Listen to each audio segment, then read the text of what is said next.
how USC is 18-1 and their last loss was in November. And it just still doesn't feel great. And yeah, Kiki averages like 17-8, and we just are like, but like, are they really that good? And like, beaten UConn, they beaten Michigan, they beaten Maryland, and we're still sitting here. Vibes just, I don't know, man. Like, it leads to the point, and I know because this was going to be our last piece of like who has the most important February ahead, and like, golly, I know our picks were different, but boy, I don't know if I'm putting an overt amount of pressure on USC to show me something. I wonder if on some level are we doing what we did? Well, no, we weren't, because last year South Carolina vaporized fucking everybody. Yeah. So like it's not the same, but I can't find. I think for me, what it is, honestly, I kind of get what you're getting at, where it's just like, why are we not moved? I honestly just think I thought this was gonna look so much smoother. When you put Juju Watkins with Kiki Griffin, this should be pretty simple to figure out in my head. Like, especially if you're running this kind of more pro style offense, run a pick and roll, spread the floor, and let your stars be stars, in kind of that way. And I just feel like because of how hard it seemed at times for USC, I feel like that's what has been the struggle for me to like really feel moved by it. Because even though like I feel like they're getting by on their star power, and when you match up with other star power, like in these Battle of LA games, I don't know if the functionality is there right now to get you above these teams that also have the star power that you have in that way and can match it. I think that's what has left me a little bit hungry for more when it comes to USC. Yeah, it's just weird, like, because even in the counting stats, they look fine. As a team, they're a top 20 unit in assists per game as a team. They're better than Tennessee and better than South Carolina in that respect, better than Texas. Like, they're right in a realm that has, I guess, among, the top end teams, like they're in a realm with Kentucky, Vanderbilt, the top four here is K-State, Oklahoma, UConn, UCLA, to give you an idea of what that is. But like, it's just so weird. It's so weird to me. But excuse me, I would argue, USC and Ohio State was my initial pick for this, because I think Ohio State, they haven't gotten the best of everyone yet. They played Maryland and they beat them 74-66. I don't really think Michigan is a top 25 unit. I think they've been a little over ranked for most of this year. And through no fault of their own, that Ohio State's real only major win to this point is Maryland. They beat Illinois when they were ranked. They beat Michigan when they were ranked. But that's really it. Their non-con didn't have anybody remarkable. They beat Stanford, who hasn't proven to be great. They beat Oregon by 9, who has proven to be solid. Lost to Penn State by 3. But now you get UCLA and USC on the road. You still have Indiana on the road, who's tough in Bloomington. Michigan State, Maryland one more time. I think USC, to me, they have the floor of an Elite Eight team. And I think why I'm not super worried about what they are is because of that. I think I'm a little worried about what you are as a national title contender, which is what we thought you were. And at 18-1 and 8-0 in the Big Ten, you still probably are. I guess we just kind of don't know to what degree that is. Yeah, right. Ohio State, for us to know whether or not this is a mirage or this is legit, and I think it's legit. I love this team. I love the pieces. I love what they have. I love their guards. I think Jelani Cambridge is the most under-discussed freshman in America right now. But we don't know anything about you yet. You got Maryland, sure, but we don't know anything else about you relative to your schedule. And those 4 top 15, top 16 teams are going to tell us a lot about just how good you are or might be. So Ohio State, USC is on that page, but I think Ohio State has a massive February to prove something to us about whether or not they are a team that when you fill out your brackets come March, you feel good about putting them in an Elite Eight spot as opposed to Mm-hmm. being like, oh, that's the 2 seed. That's 100% going to get upset again, you know? Yeah. No, I'm with you. I mean, to your point, they haven't played anyone great. I still worry about the size component for Ohio State, like just if they can handle it, frankly. That's kind of what came into play a little bit against Penn State in their lone loss. I know for me, when we were discussing this, I had a couple teams that kind of immediately popped into my head just to rattle them off real quick before getting into my official pick. Kansas State immediately came to mind. Obviously, Ayoka Lee goes down, and it's kind of this February kind of becomes like, okay, now what? For Kansas State, where they're just trying to stay atop the Big 12 in that way. You have TCU coming up, like I think like this week or something. It might even be before February. They play TCU, so like this lead up into February. As we're recording this is also massive. UConn is another massive team in February because you didn't win any of those big non-conference matchups against big teams, but now you got Tennessee and South Carolina this month, and so it's like if you're really trying to set your place in stone when it comes to your seeding in the NCAA tournament, these are your games because the Big East really isn't moving anybody. And I think Creighton maybe receive votes in the top 25. Yeah, they're in that. Maybe. They're in that area. But 25 to 30. But like regardless, Creighton isn't moving you up in seeding, right? So if you go and the Tennessee game and South Carolina game are obviously two very different tiers of game, both on the road as well, which is a major component of this. But if you go and beat Tennessee, that still feels like a really great win. We always talk about them even with the losses. Like we feel very good about Tennessee. I feel like the eye test on Tennessee is still very good, and you will be rewarded for beating Tennessee on the road.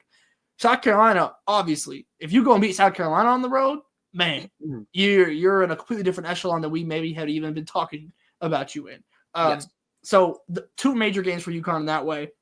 But my pick is Texas. And kind of a similar point to what you were getting at with Ohio State. Their wins and like who they've played so far haven't been that great. To be honest with you, you have a frankly pretty weak non-conference. You beat West Virginia, who has been a little bit underperforming for where I had, kind of hoped for West Virginia a little bit. They're still ranked. They're still a good team. That is still a good win. That was over the Thanksgiving break. And so it was on Flow Hoops in case you missed it. But so like you beat them and that was a close game. That's a good win, but not a great win in that way. You lose to Notre Dame at Notre Dame. I mean, I feel like everyone had eyes on that game. That was a very, very good close game. You got Hannah Hidalgo. It happens to the best of us. But then you go from there and it's like you beat Oklahoma on the road. I was there at that game. That game was nasty, but you pull out a win. Like that was like, there was like 54 made shots, 53 fouls or something like that in that game. It was disgusting. But you pull it out. You do what you got to do. Right. Then the South Carolina game happens. Obliterated, frankly. Completely shook on the CLA floor. Madison Booker has the worst game of her college career, just to be frank about it. Yep. You beat Alabama right before that in a blowout as well. It's like that's another good win, but not great win. You play Maryland, you smoke Maryland, but it's a hobbled Maryland, and then you get to Tennessee, you win close at home against Tennessee, which again, good win, not a great win. They're really itching for that great win. Then when you're thinking about a top 7 at worst team, like they're currently ranked number 5. So this upcoming February, you have Vanderbilt at home, South Carolina at home, at Kentucky, and then you host LSU. All 4 in a row, 4 ranked teams. We're about to learn about Texas. Like I don't know what we're working with here, frankly, because some of these games have not been very inspiring, frankly, with Texas. Like there's been some games with just the offense, like I don't know, man. And it's the Texas worry. I mean, this isn't really anything new with Texas in this way. Like to a point what you're getting in Texas. The idea is Madison Booker is the relief for the cons of a Vic Schaefer Texas team.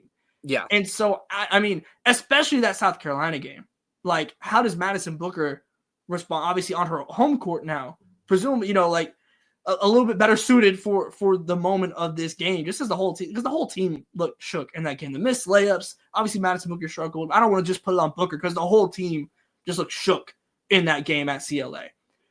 I think that'll be a massive one to see what this Texas team is truly made of in that way. Like if even if they can just keep it close and like make it be a nail biter of a game, like obviously you want to win no moral victories, but like it's kind of hard to shake the taste out of that South Carolina game out of my mouth right now until they prove it otherwise. So like Vanderbilt would be a good win right now, but that South Carolina game, that second game of kind of their own ranked gauntlet, is obviously the biggest game on anyone's SEC schedule. So you have South Carolina, you have LSU at home. You got to go away with at least one of those. Agreed. At least, unless we're going to be having completely different conversations about Texas, if not. Yep, I 100% agree. And the last dark horse before we go, Oregon. Four major games: Michigan State, Michigan, UCLA, and then they got one other big one in there too. I want to say Maryland, but I'm not positive. Either way, I mean, it's 4 top 25 pseudo top 30 opponents. Oregon and the 8 teams in the middle of the Big Ten that start up at Maryland and ends down, by like Indiana-ish, is separated by a game and a half. It's like 6-3 at the top end and 4-4 at the bottom end. And so that log jam, if you're Oregon, you got to win games here, man. Like big games. They, for the most part, have beaten the teams they've needed to. They got a great early season non-con against Baylor that's bolstering their resume heavy right now. But if you want to get up off that 8-9, 7-10 seed line and get into like a 6, you got to win 2 of these games here. Deja Kelly has been really good for them. The shooting has still been inefficient.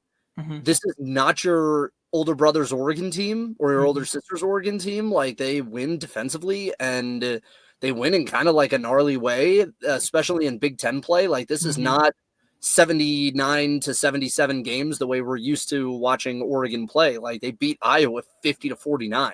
Yeah. So it's a very different look. But if they manage to get out of a couple of these games with wins over ranked teams and teams that they on paper should not be beating, that's going to tell me a lot about who they are and what their viability is come March, because this is a very big year for Oregon to reestablish that they're going to be okay long-term under Kelly Graves. And at 15-5 and 6-3 in the Big Ten, they've done a great job of proving that there's at least some level of stabilization here that they can get. What more can you show me now? Are you more than a first-round team with what you have? I think they've got potential, but you got to win it on the floor before we start putting you into that tier. Yep, I'm with you. Look, February is about to be crazy. There's some big-time matchups. This is truly, like, all wins count the same, but recency bias is a very real thing. And so if you are looking to make your claim as to why you should be at X seed in the NCAA tournament, it starts now, going into February, and then obviously into conference tournaments and things of that nature. Like, this is where the money is made. So I'm very excited. I really, really am. Whether it be the Battle of LA's, the Texas home games, like, I know we're aiming to have some boots on the ground across February. February's gonna be a big month all around. Big month for no cap space too. If you made it to the end of Ball Up Top, that's your little nugget. February is a big month for no cap space, and that's where we'll leave it at for now. But thank y'all for watching. Thank y'all for listening to the Ball Up Top, the weekly podcast from No Cap Space. Make sure if you're on the podcast platforms, you're hitting the 5 stars, you're rating, you're reviewing, you're sharing, you're adding all of that stuff that you do on your favorite podcast platform. If you're watching here on YouTube and you're getting the segments, subscribe, like, share. NoCapSpaceWBB.com is where you can find everything No Cap Space. Our print content we've been firing it out. The YouTube content's been firing it out. Make sure you're subscribed everywhere so you don't miss it. And go get your home field. March Madness is on the way. Be ready, be prepared, and we'll see you next time.